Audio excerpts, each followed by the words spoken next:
out there, while it's still fresh on my brain, I wanted to review Looks of Chicago with my experience. I'm going to try to be as objective as I can and try to limit saying like and because I remember going to high school and college and we would just roll our eyes at people who would go and like, and here I am as a grown woman doing that.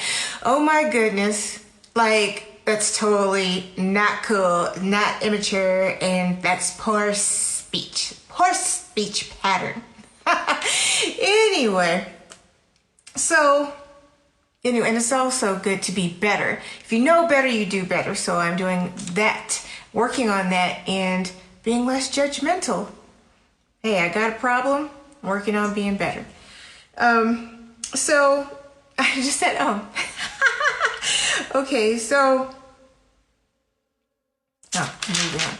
So anyway, with that said, I would like to review Looks of Chicago, which I probably said that already, but I recently started eating beef and Italian beef sandwiches after I never had Italian beef before, and I went to Portillo's, which originated in Chicago, and it's now here in Arizona. So I kind of got addicted to it, and their lemon cake, which they only bring in the summer. But anyway, I digress. So they originated in Chicago. They've opened 3 places here.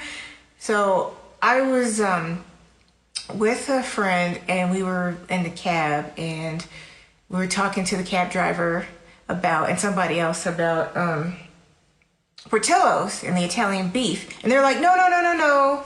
I'm from Chicago, and you don't want to eat at Portillo's. Go to Looks of Chicago because they're the real deal. And we're like, oh, okay, fine, cool. We'll check it out. Where is it? And it says in Phoenix, blah, blah, blah, blah. So here it is, this past Friday. My friend and I, we go to Looks of Chicago. We find it and Google it and everything.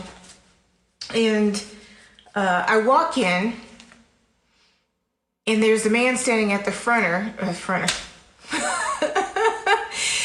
There is a man at the front counter, and he looks at us, or maybe I don't recall if he actually looked, but I'm assuming he knew we were in the building.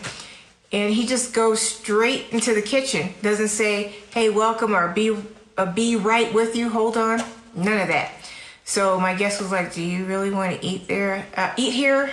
And I was just, let's give him a chance. And I'm going to review this place, so I'm just going to give it a shot.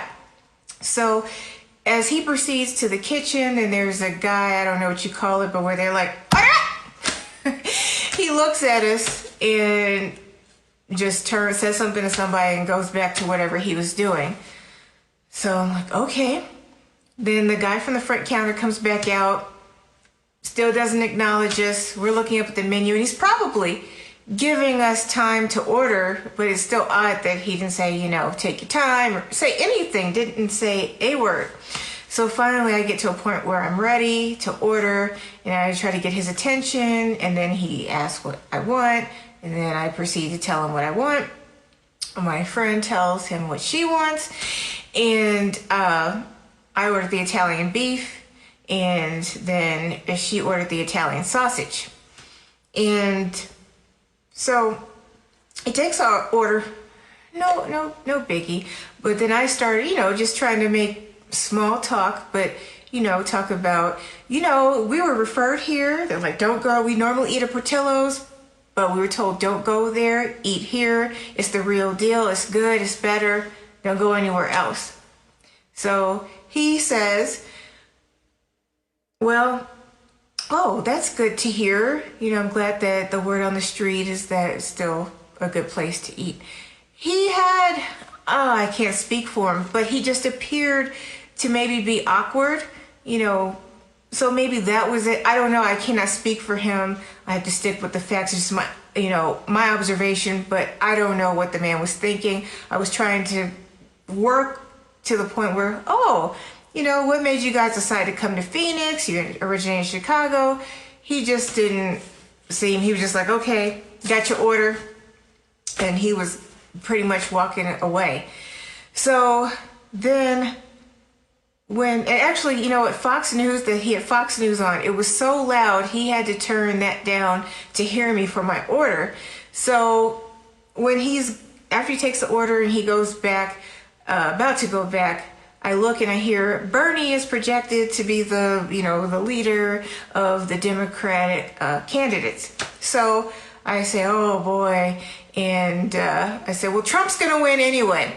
I don't know if he heard me, but he stopped right before he hit the door and looked at me, and then just went back into the kitchen. So I don't even know if he understood what I was saying, because even if I said Trump's gonna win anyway, that could also sound as like sarcastic, like Trump's gonna win anyway because it's just the way it is. It's all a setup, or it's what do you call it? Not a scandal. You guys know what I'm talking about. So whatever. Anyway, like I said, I can't predict what he was thinking, and I never got a chance to find out. So,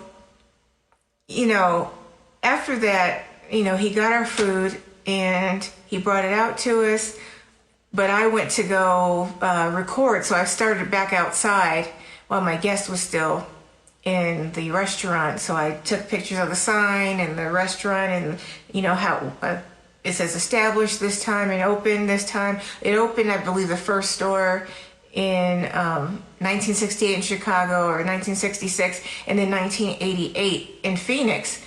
So just for nostalgic purposes, I was recording, and I was going to post that to you guys, and then I was going to then I wanted all the pictures of the restaurant and video of the restaurant and the memorabilia that was in there, because there were a lot of nostalgic things. There was like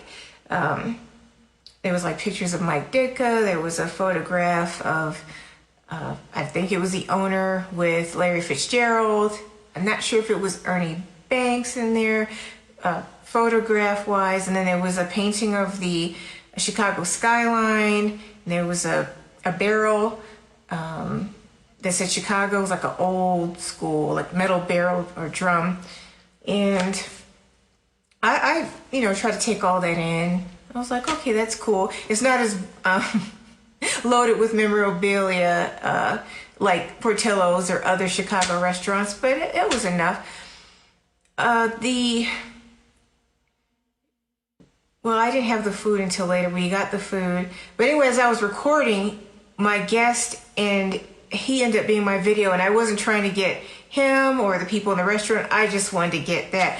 And it was funny, when I recorded him on accident, it seemed like his eyes kind of got big, and he seemed like a little change in his tone, but he never came off as abrupt.